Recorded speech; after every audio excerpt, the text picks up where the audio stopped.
Sickly Europe will have to stay in lockdown while Britain breaks free, with EU leaders publicly turning on Brussels over its bungled vaccine. The bloc's PMs and presidents will admit during a video call on Thursday that the pandemic there is too serious to start lifting restrictions, and they will call for a ban on non-essential travel from outside the bloc to be kept in place, dealing a blow to Brits' holiday hopes. EU chiefs have been alarmed by stubbornly high infections across most of the continent while their botched vaccines drive their efforts are being blighted by low take-up of the AstraZeneca jab after French and German politicians spread misinformation about its efficacy. Amid growing anger, Hungary's PM ripped into Brussels saying it was a bad decision to put Eurocrats in charge of buying. Viktor Orban fumed. Brussels is following its own logic.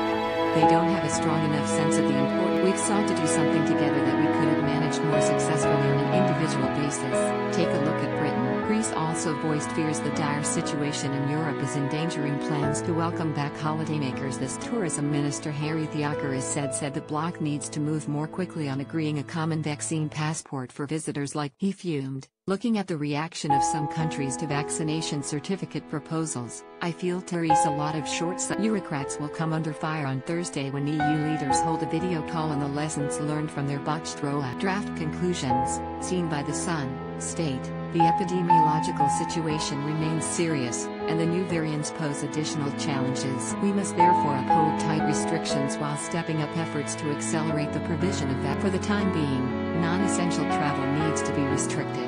They add, we need to accelerate the authorisation, production and distribution of vaccines, as well as vaccination, in the weeks and months. And Germany ministers are planning to press ahead with a partial reopening of schools despite rising. Health Minister Jens Spahn said the resurgence of the virus is annoying the heck out of EU. Slowcoaches, the country, which has a population of 83 million, has jabbed just 5 million. Overall, the EU has only vaccinated 6% of its population, while the UK has reached 27%. That means in Britain 18.3 million people have now received at least one dose. That compares with just 2 million across the whole of the EU, which has a population 7 times larger.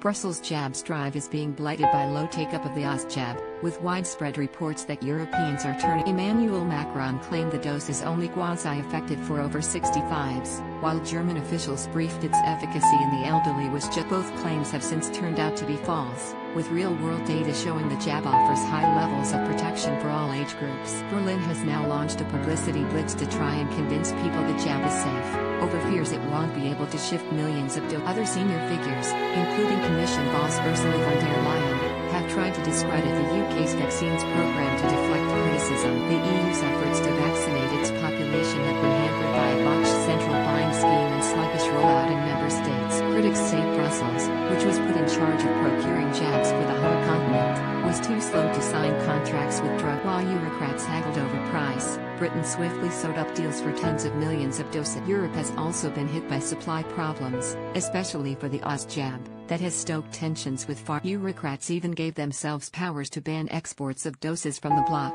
but they've held off using them after a fierce backlash. It comes after the PM yesterday announced his 4-step roadmap to getting England out of lockdown by. Under the plan, all schools will return on March 8th. And rules will be relaxed to allow 2 people to meet outside for a coffee or pick. Then on March 29th, outdoor gatherings will be extended to 2 entire households or the rule of 6, and the stay-at-home order will be. Shops, beauty parlors, gyms, and theme parks are set to reopen on April 12th, and pubs and restaurants will be able to serve again. But on May 17th, most restrictions on mixing outdoors will be lifted with up to 30 people allowed to gather, and football stadiums will reopen with limited capacity. Pubs and restaurants will also be able to serve indoors from that date, and international holidays could resume. Finally, on 21st of June the remaining restrictions are set to be axed, meaning large venues like nightclubs and business conferences